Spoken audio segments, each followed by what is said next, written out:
We were just talking before you folks got here about the fact that since really very little about Black Sails has come out, we have to sort of wing it a little bit when we talk to you. So with that in mind, could we maybe start by talking a little bit about your characters and maybe telling us a little bit more about them and metaphorically taking us by the hand? Yeah, definitely. Well, I play Eleanor Guthrie, who is what they would have called the fence, basically. So she takes in pirate goods and she sells it back to merchant ships. And for that reason, she's kind of the main economic and kind of political power on the island.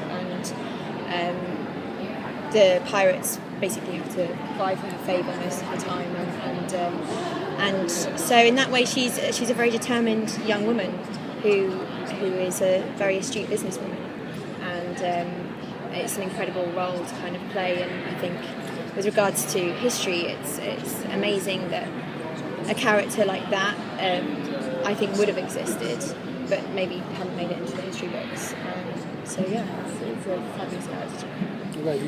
I play Captain Flint, who's the captain of the Walrus.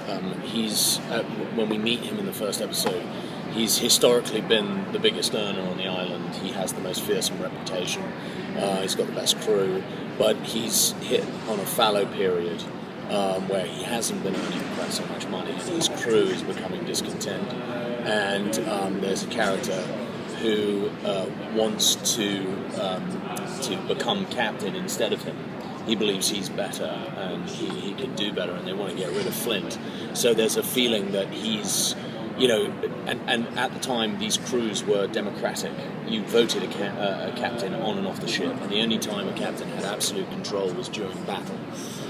So there's a sense that Flint, he's this terrifying figure, but he's on the edge at the beginning of the series, and that the crew could get rid of him, and he's trying to cling on to power. If you guys don't ask questions, I'm just All right. Well, for Toby, given your background in theater and stage, do you find that informed you, or did you find any similarities in how you would work as an actor and how a pirate captain would have to control his crew? Or... Yeah, I mean, I think I think having a theatre background always helps because it's just part of my palette, as it were. But I think in terms of somebody who needs to, we're on an epic canvas here. They're not small characters. They're not. They're real human beings, but they're big personalities, and they also have to hold sway over these crews. So there is a certain theatrical element to what they are, but there's also the reverse side of that, where they're real human beings, and you have to give it a real sort of sense of these are real people. They're textured. So there is a kind of theatricality to them, but at the same time, there's also the flip side of that. And also, he's a very enigmatic character. We don't know really what's driving him, what the engine is, and that's revealed slowly throughout the series, and especially in the second series when we're about to film. You get the whole backstory to Flint and why he is what he is, or what is driving him. But don't you find, as an actor who works a lot in theater, a lot of actors I've spoken to over the years, they might have a sort of a backstory in their head that they keep, just so that they know how to play a character. And in television, would you do the same thing for Flint, for example, and play him a certain way until something comes up in the script and then maybe adjust it? Well, I think that, part of what's fun about doing these long-running TV shows, hopefully long-running TV shows, is that you don't know where it's going.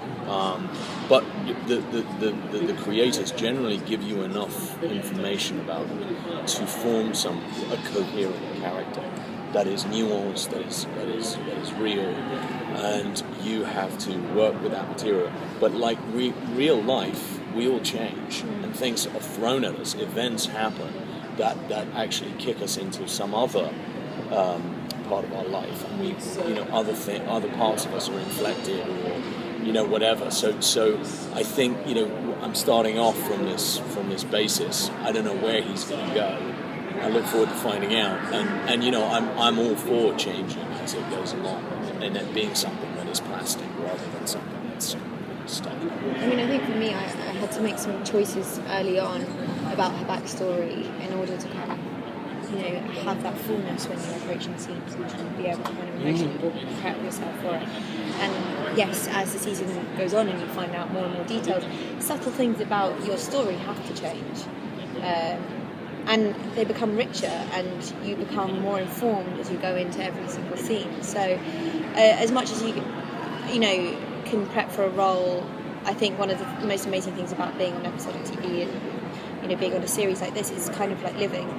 That, you know, a character will change and evolve, and you don't know where they're going to go, and you don't know how far they will have to kind of how ruthless they will have to become to survive. So, you know, it's an incredible experience to kind of learn those journeys and learn with your character.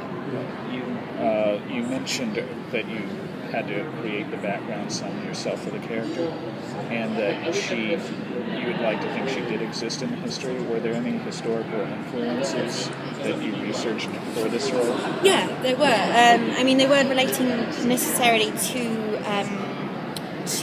the Caribbean. I looked at characters like Grace O'Malley, who was an Irish pirate and aristocrat, and kind of adapted, you know, a few of those historical figures in order to kind of understand. But I mean, I think my research kind of had to get a lot wider and kind of had to be a lot more centred on the context of being in the Caribbean. And I think one of the most interesting things that, you know, I learned was that it's kind of like a war situation. Is that there are long periods of time where crews are off, you know, hunting treasure. So and in that way, the society, the population of the island is predominantly female. So the jobs that need to be done on the island, the way in which the island has to be run economically, for example, still has to happen. So the people that she has to trade with in order to provide food and resources for the pirates when they come back into town, that still has to happen. So the fact that, you know, we're presenting a female character who would have done that, you know, who didn't make it into the history books is amazing. I was talking at the panel last night that there were no parrots and peg legs going on like this. Yeah. Like a kind of non-campy sort of pirates. How are you guys kind of dimensionalizing this and bringing it to life to make sure people know it's not going to be all kind of R's and skeletons running around? Well, I think that's part of the fun of this, and what's really exciting about this series is that we are taking something that's such a cliche-ridden, you know, story and world, and we're creating something that is real, and it's in a historical context that is real. So, you know, it's such a fascinating period. You know, you have slavery, you have America as a colony, that on the horizon there's the American War of Independence coming, French Revolution, your Age of Enlightenment. This is all happening at the same time. Rather than just these mythological worlds where pirates exist just sort of like on their own, it just so happens that they're walking around in 18th century costumes, but it's just a totally fantastical world. Whereas this has a place in time, and that there's a sense of a pragmatic sense of these guys are there earning a living. And it's a really dangerous world in which they exist. It's not glamorized. And they have to think about what they're going to do. They're always living on the edge of survival. They're having to survive, and they're doing this because they have to survive. And I think that it creates a totally different world. And I think the people who will come to this expecting the mythological world, but what they'll get is so much more entertaining and so much more interesting. Really. I mean, the more kind of research I did, that I just realised how rich all of those storylines are, and you know, and then talking to John and being like, you know, I found this out, and you know, is that going to be working into the story at some point, and I think that John, being the mastermind of trying to condense all of these different historical factors in a story that is intelligible and gritty and gripping, is an incredible feat. And I think as we go on and we read more scripts, and you suddenly realise that it's a massive job to enable to kind of get these storylines all together and weave them through in a way and that create this world. I mean, what I Yeah. loved about what John said the other day as well was that really at the end of the day, what this is like an office situation Yeah. where these guys go to work, and they work on the ship, and they all have relationships that are totally political relationships that are totally reflect a modern society and modern environments that we work in, Yeah. which gives it a real sort of irony and a sense, at times, a sense of lightness where, you know, they all kind of rubbing along together, and some of them don't get on, some of them don't like the other person, and there's it really gives you a sense of like these are real people in a Yeah. real situation rather than some fantastical world.